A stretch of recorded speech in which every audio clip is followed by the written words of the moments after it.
Resumo do livro: Essencialismo. Não deixe de se inscrever e compartilhar para ajudar o canal a crescer. Desde já agradeço a todos. Muito obrigado. Apresento-lhes a resenha de um dos melhores livros que já li em toda a minha vida. Essencialismo, a Disciplinada Bônus, de Greg McKeown. O livro é da lista dos mais vendidos do The New York Times. Este livro tem o poder de mudar vidas. Já está mudado a minha e se você aplicar o que está aqui sua vida mudará para melhor também. Preste muita atenção nessas informações e as ouça sem pressa, pois você precisará realizar algumas reflexões essenciais. Está buscando se desenvolver e melhorar de vida em todos os aspectos. Então veio ao lugar certo, pois esse artigo vai te ajudar nisso. Essencialismo é sobre fazer menos, mas melhor. Ou seja, fazer as coisas certas e, segundo o autor, somente quando você se der permissão para parar de tentar fazer tudo, parar de dizer sim a todos, poderá dar a sua mais alta contribuição para as coisas que realmente importam. Para Greg McKeown, a principal lição do livro Essencialismo é: qualquer decisão, desafio ou encruzilhada que enfrentar em sua vida, pergunte-se o que é essencial e elimine todo o resto. Em síntese, maximize o seu tempo disponível todos os dias. O que é essencialismo? Essencialismo é um estilo de vida em que se busca fazer somente o que é essencial para você. É uma busca disciplinada por fazer menos, porém melhor e com mais resultados. Meu caro leitor, no mundo que estamos vivendo e que viveremos no futuro breve, quem entender o verdadeiro sentido e valor do essencialismo vai sair muito na frente e ter uma vida realmente plena em meio ao caos. São muitas informações, tecnologias, acontecimentos, estímulos a todo momento. Mais cedo ou mais tarde você vai ter que aprender a viver uma vida essencialista, para poder ter controle sobre as atividades que são realmente importantes para seus objetivos. Então aproveite agora para começar, pois o mundo está mudando freneticamente. Existem muito mais atividades e oportunidades por esse mundo afora do que tempo e recursos para investir em todas elas. E é aí que entra o essencialismo, pois ele rejeita a ideia de que se pode fazer tudo. Pelo contrário, exige-se pesar bem nas opções e tomar decisões difíceis. Assim, o essencialismo é uma abordagem disciplinada e sistemática para determinar onde está o ponto máximo de contribuição de modo a tornar sua execução algo que quase não demanda esforço. O essencialista, Sam Elliott, era um executivo competente do Vale do Silício. A empresa da qual fazia parte foi adquirida, e em seu novo momento ele começou a se esforçar muito para realizar um bom trabalho. Ele fazia todas as tarefas e atendia a todos os pedidos que lhe eram feitos. O que você acha que aconteceu? Se acredita que ele foi bem sucedido, você se enganou. Sam começou a ficar sobrecarregado, estressado, e seu rendimento caiu exponencialmente, deixando de realizar um trabalho satisfatório, tanto para si quanto para os outros aos quais ele queria agradar. Lhe ofereceram um plano de aposentadoria precoce. Sam não quis se aposentar e foi se consultar com um especialista em carreiras profissionais. Ele foi aconselhado a trabalhar somente com o que era mais importante, como um consultor que atua somente em pontos chaves. Foi o que ele fez. Resultado: obteve grande sucesso a partir de então, agradou a si mesmo, trouxe muitos resultados para a empresa, ganhou mais respeito dentre os executivos e diretores da empresa, trabalhando menos tempo, mas com mais qualidade, além de ter mais tempo para viver com sua família. O livro começa com essa história e já podemos perceber o efeito de seguir a filosofia do essencialismo. Já adianto que o caminho do essencialista é buscar de forma incansável menos, porém melhor. Não se trata de fazer mais, mas de fazer as coisas certas. Quando tentamos fazer muitas coisas, gastamos um pouco de nossa energia em cada uma dessas tarefas. Porém, quando focamos somente nas atividades essenciais, gastamos muito de nossa energia naquilo que mais importa. Por consequência, os resultados são muito maiores. A disciplinada busca por menos. O caminho do essencialista segue um propósito e não um fluxo. O essencialista foca em seu propósito e descobre o ponto máximo de contribuição para atingi-lo. Ele foca apenas nisso. Enquanto o não essencialista pensa que tem que fazer, que tudo é importante e como dar conta de tudo, o essencialista pensa que escolhe fazer, que apenas poucas coisas realmente importam. Sempre pensam do que vão abrir mão. O essencialismo promove uma busca disciplinada por menos. Se não estabelecemos prioridades, alguém fará por nós. Esta frase se relaciona com o paradoxo do sucesso. Primeira fase, clareza de propósito e começamos a alcançar o sucesso. Segunda fase, ganhamos fama de quem resolve e aparecem muitas oportunidades e tarefas. Terceira fase, queremos resolver tudo para fazer jus à fama e ao sucesso, visando obter mais sucesso. Quarta fase, fugimos do propósito, ficando perdido e obtendo frustração e se sobrecarregando, porque o não essencialismo está por toda parte. O autor aponta algumas explicações, como opções demais, excesso de pressão social, a ideia de que podemos ter tudo e a ideia de que quanto mais trabalhamos, mais realizamos. Para resolver isso, devemos explorar, filtrar o que é trivial do que é vital, eliminar as muitas coisas triviais, executar, retirar obstáculos para executar de maneira mais fácil. O livro tem 4 partes. A primeira é a mentalidade do essencialista. As outras 3 transformam a mentalidade num sistema que busca o menor, porém melhor. Greg aponta ao leitor algumas premissas básicas do essencialista que precisa ter em mente. Parte 1. Poder de escolha. Parte 2. Quase tudo é ruído. Parte 3. A realidade de perder para ganhar. Também mostrarei 19 partes que agregam tudo isso. Parte 1. Escolher é o poder do essencialismo. Pergunta para vocês. Pensem e reflita. Do que você acha que vai se arrepender quando estiver no leito da morte? Você acha que vai se arrepender de ter seguido uma vida visando apenas o essencial? Ou vai se arrepender de ter perdido tempo com coisas fúteis, com coisas que não eram essenciais em sua vida? Você precisa escolher ter escolha. Você não é obrigado a nada. Você tem o maior poder, que é fazer as próprias escolhas e seguir o que é essencial para você. Muitas vezes, raciocinando logicamente, temos muitas escolhas que poderíamos escolher, mas, costumeiramente, para a maioria dessas escolhas não estamos disponíveis emocionalmente, enquanto emocionalmente já estamos ligados a determinada opção. que não necessariamente é o ideal para nós. Precisamos nos libertar e, de fato, ter consciência de nosso poder de escolha. Focar o essencial é uma escolha. A escolha é sua. Isso por si só é incrivelmente libertador. Segundo o autor, as nossas opções podem ser coisas, mas uma escolha é uma ação, que na maioria das vezes, é algo difícil de se fazer. Afinal, ao optar, estamos dizendo não a várias outras coisas, gerando um sentimento de perda. Mas, a escolha está no próprio âmago do essencialismo. Por isso, a importância da conscientização da capacidade de escolher, reconhecendo-a como um poder invencível dentro de nós, que existe separado e distinto de todas as outras coisas, pessoas ou forças. Parte 2. Discernir essencial do não essencial. Frase de Richard Koch. A maior parte do que existe no universo, nossas ações e todos os outros recursos, forças e ideias têm pouco valor e produz pouco resultado. Por outro lado, algumas poucas coisas funcionam fantasticamente bem e têm um impacto imenso. Já ouviu falar no princípio de Pareto? Basicamente ele diz que 80% de consequências vem de 20% das causas. Exemplo de Warren Buffett, ele negava muitos bons investimentos, para selecionar somente os extraordinários que ele tinha absoluta certeza que dariam certo, então investia pesado e por muito tempo 90% da riqueza dele vem apenas de 10 empresas. Ele é o maior investidor do mundo e o terceiro mais rico do planeta. Ele sabia que não poderia tomar uma centena de decisões corretas de investimentos, então ele focava somente nas mais certeiras. O não essencialista acha que tudo é essencial. Por outro lado, o essencialista acredita que quase tudo não é essencial. Os essencialistas passam o maior tempo possível explorando, ouvindo, debatendo, questionando e pensando. Mas a exploração deles não é um fim em si. O objetivo da exploração é discernir os poucos vitais dos muitos triviais. Greg McKeown defende que é fundamental explorar todas as opções, antes de avaliar o que é essencial ou não. É assim que agem os essencialistas, criando espaço para examinar e ponderar. Por outro lado, aqueles que não praticam o essencialismo reagem automaticamente à última ideia, agarram-se à última oportunidade. E quando o livro Essencialismo fala em foco, não quer dizer apenas escolher uma questão ou possibilidade e pensar nela obsessivamente. É mais do que isso, ou seja, significa abrir espaço para explorar uma centena de questões e possibilidades. Parte 3. Perder para ganhar. Frase de Michael Porte. Estratégia é fazer escolhas, é abrir mão. É escolher deliberadamente ser diferente. Dizer sim a uma escolha, implica em dizer não a muitas outras. Ficar em cima do muro trará problemas. Ou seja, não dá para abraçar tudo. A estratégia tem que ser congruente e é necessário ter consciência do perder para ganhar. Executivos têm muita dificuldade com isso, pois eles querem ganhar de todas as formas, mas isso os limita. Exemplo, quanto à descrição dos valores da empresa, colocam coisas genéricas, falando de um monte de valores, querendo valorizar igualmente os clientes, os acionistas, os empregados, etc. É muito bonito escrito, porém de pouca valia prática, pois se há algum problema onde um desses precisa ser priorizado, problema não terá uma clara solução. Exemplo que aconteceu com a Johnsons & Johnson no escândalo em 1943, onde pessoas morreram por ingestão de comprimidos de Tilenol infectados com cianureto. O presidente da empresa tinha escrito que primeiro seria de mais valia aos clientes, e os acionistas estavam por último. Então, como solução, recolheram todos os comprimidos de Tilenol da empresa, que eram avaliados em mais de 100 milhões de dólares, o que naquela época era uma fortuna absurda. Os acionistas foram extremamente prejudicados, mas nenhum cliente jamais foi envenenado. A empresa se recuperou e se mantém até hoje, graças a uma priorização clara do que era mais importante para a empresa. Parte 4. Escapar. O não essencialista está sempre muito ocupado, enquanto o essencialista busca espaços para escapar do cotidiano e refletir no que é essencial. Frank O'Brien é fundador da Conversations, uma das empresas de marketing que mais crescem nos Estados Unidos. Segundo a revista Inc., toda segunda-feira, reúne todos seus funcionários em uma sala, onde é proibido atender telefones, responder e-mails,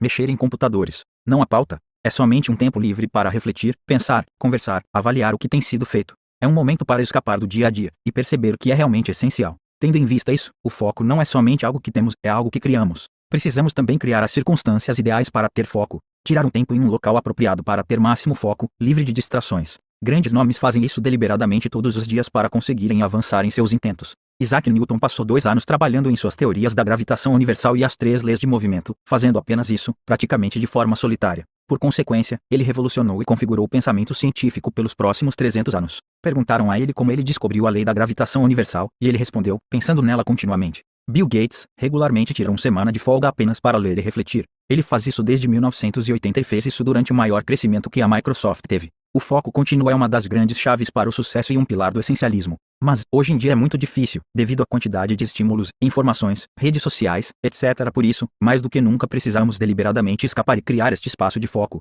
Parte 5. Olhar o que é importante. Aprender a perceber o que é essencial, perceber os detalhes. O não essencialista presta atenção na voz mais alta, ouve tudo o que é dito, fica sobrecarregado com muita informação. Em outra via, o essencialista presta atenção nos sinais em meio aos ruídos, ouve o que não é dito, examina para achar a essência da informação. Parte 6. Brincar. Brincar promove a elasticidade cerebral e implica em experimentação e no aumento de criatividade. Precisamos lembrar um pouco de quando éramos crianças e possuíamos uma mente fértil. Brincar retira o estresse, que é algo que somente afeta tanto nosso corpo, quanto nossa mente, que fica impossibilitada de tomar as melhores decisões. Os não essencialistas acham que brincar é somente algo de criança ou trivial.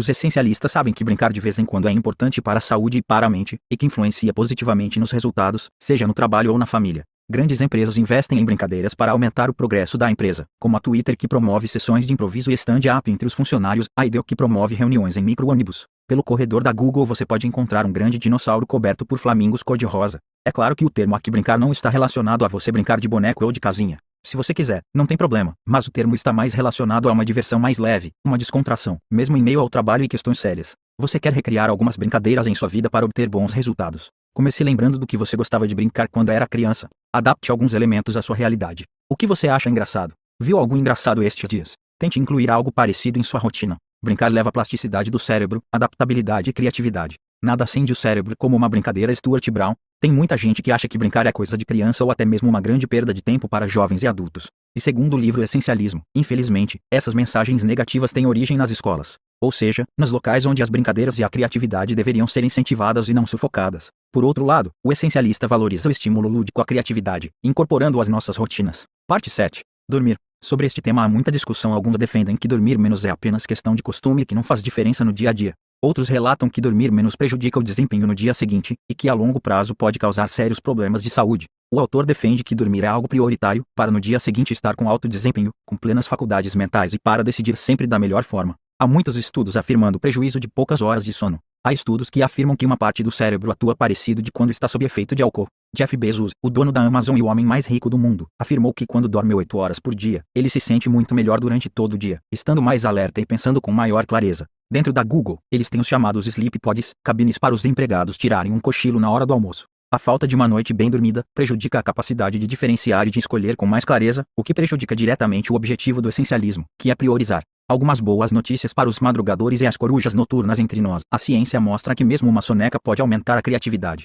Nós somos o maior patrimônio que podemos dar ao mundo. Então, nada mais justo do que investir em nossas mentes, nosso corpo e nosso espírito. A dica do livro Essencialismo é dormir pelo menos 7 horas inteiras.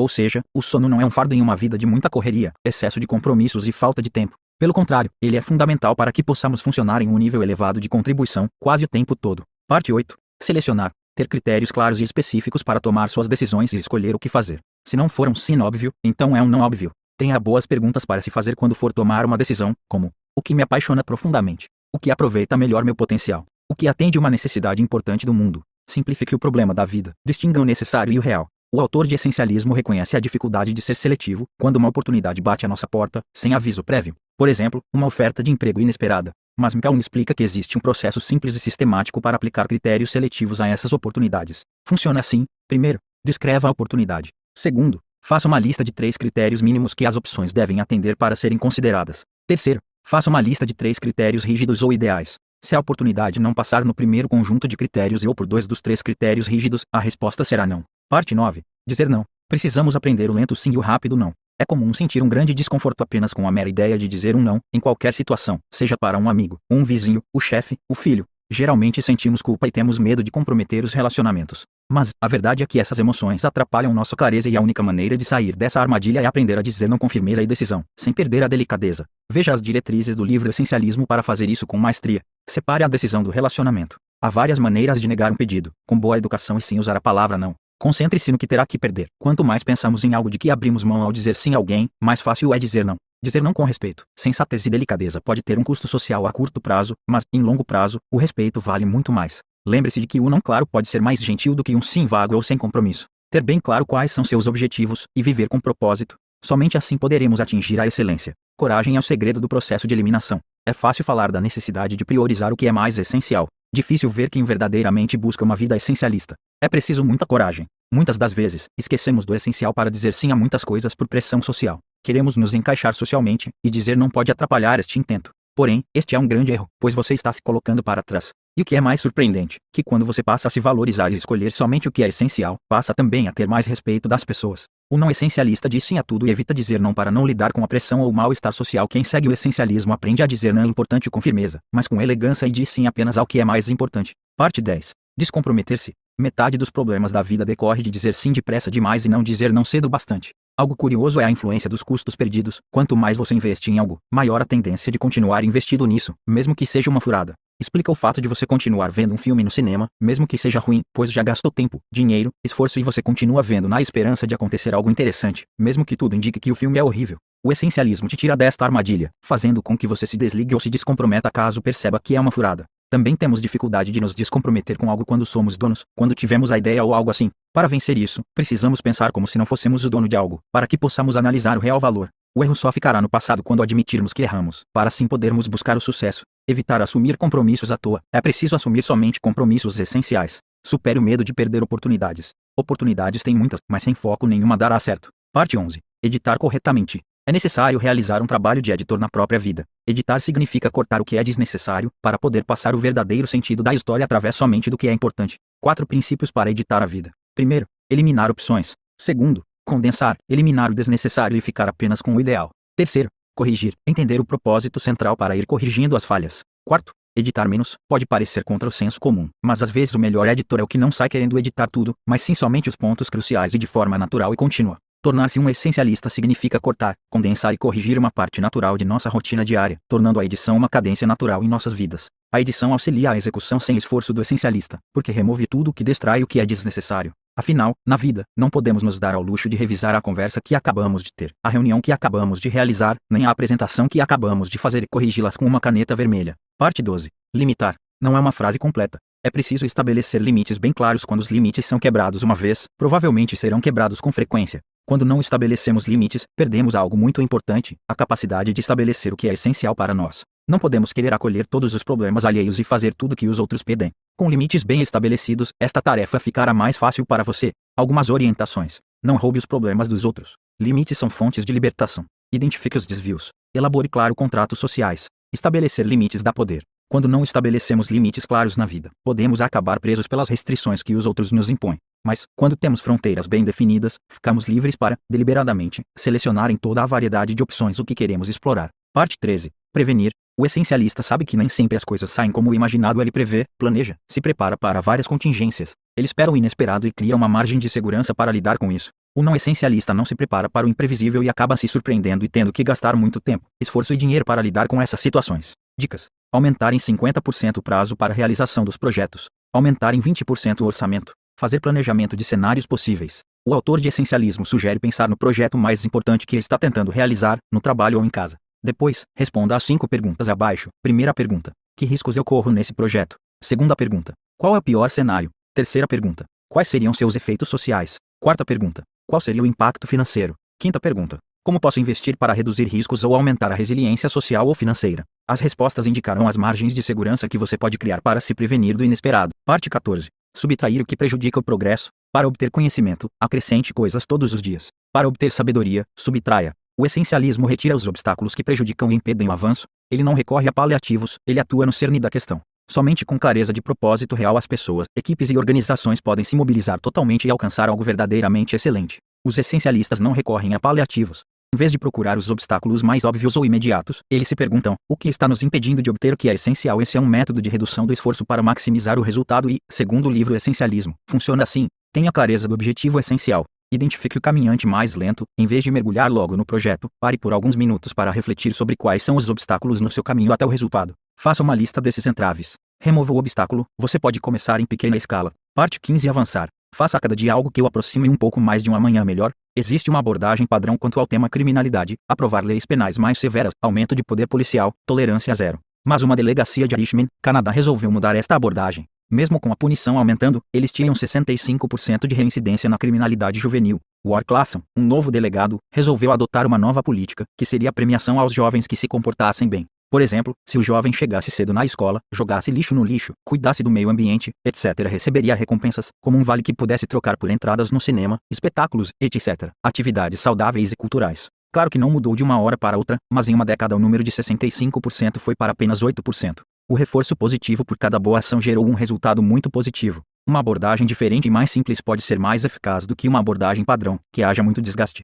Além disso, o essencialismo não busca alcançar as estrelas de uma vez, ele promove o avanço aos poucos e cada vitória comemora. O resultado é que, ao investir em menos coisas, temos a experiência satisfatória de fazer um progresso significativo nas coisas que mais importam. Não entre nessa de pensar que quanto mais trabalhar, mais conseguirá. Segundo o autor de Essencialismo, a verdade é que, quanto mais tentamos alcançar as estrelas, mais difícil fica sair do chão. Assim, o essencialista começa pequeno e comemora o progresso, ao invés de ir de uma vez atrás das grandes vitórias chamativas. Parte 16. O progresso é uma das maiores motivações. A revista Harvard Business Review mostrou pesquisas que os dois maiores motivadores são a realização de algum feito e o reconhecimento recebido pela realização. Crie sempre pequenas vitórias, comece pequeno, evolua aos poucos e de forma constante. A cada degrau subido, comemore. Não haverá motivação maior que o progresso. Parte 17. Fluir na disciplinada. A vida do essencialista precisa ser fluida. Ele decide o que é essencial para ele, e torna isso uma rotina todos os dias. Ele faz as coisas essenciais para ele. Com o tempo se tornará algo normal, e perseguir o essencial será algo totalmente natural. Não será mais necessário ficar analisando tudo e pensando o que priorizar, pois isso já será algo muito natural. Você perseguirá o essencial com pouco esforço. Porém, comece devagar a mudar sua rotina essencial. Mude primeiro um elemento, depois outro, e assim por diante. As rotinas certas podem realmente melhorar a inovação e a criatividade, dando-nos o equivalente a um desconto de energia. Quase todo mundo quer mudar algum hábito comportamental. Mas, não é segredo para ninguém que mudar o menor e mais simples dos hábitos é extremamente difícil. No entanto, é preciso incorporar hábitos saudáveis em nossa rotina. De acordo com o livro Essencialismo, sempre que você executar um novo comportamento, estará fortalecendo o vínculo cerebral entre a deixa e ele. Assim, de forma subconsciente e automática, você se verá seguindo a nova rotina. Parte 18. Focar. Sempre ter em mente a seguinte pergunta: o que é importante agora? Já viu a entrevista de algum jogador de futebol que está numa semifinal e o jornalista pergunta a ele algo sobre a possível final e ele responde algo do tipo: primeiro estamos totalmente focados no jogo da semifinal. E depois desse jogo a gente pensa na final. Ele está focando no que é mais importante agora. Sem ganhar a semifinal, ele não estará na final. Quando focamos em dois ou mais objetivos ou tarefas ao mesmo tempo, as duas ficam prejudicadas. E ainda podemos contar com outros fatores que prejudicam nosso foco. Por isso, faça uma lista do que requer ou tire a sua atenção no dia a dia, e risque da lista o que não for essencial. Isso é muito importante. Muitas das vezes nem percebemos o quanto nossa atenção é desviada. Sejam redes sociais, televisão, vizinhos, amigos, familiares, música, etc. É claro que você não vai cortar sua família da lista, mas você pode conversar com eles e esclarecer que em determinados momentos você precisa de concentração total. O principal é manter o principal como principal. O livro Essencialismo ensina duas técnicas para ajudá-lo a se manter focado no que está à sua frente. Primeiro, focalize o presente e se pergunte o que é mais importante agora, não o que será mais importante amanhã ou daqui a uma hora. Segundo, tire o futuro da cabeça. Parte 19. Viver o essencialismo. Essencialismo não é algo para se fazer de vez em quando, aqui e ali. Essencialismo é algo para ser. Seguir uma vida essencialista. É claro que isso não acontece de uma hora para outra, é um processo que você escolhe trilhar ou não. Lembre-se da reflexão que fizemos antes. Quando você estiver no leito da morte, você acha que vai se arrepender de ter vivido uma vida somente voltada ao que era essencial. Nos dias de hoje, cheios de excessos, viver uma vida essencialista é uma revolução silenciosa. Viver como um essencialista é viver com um propósito claro, e desta forma, viverá com mais clareza, controle e alegria na jornada. Este foi um resumo do livro Essencialismo. E aí, gostou do resumo do livro? Qual é a sua opinião sobre o livro? Fim do resumo. Por favor, comentem nomes de livros abaixo. Em breve postarei mais livros para vocês. Lembrem-se, conhecimento é poder. Muito obrigado a todos.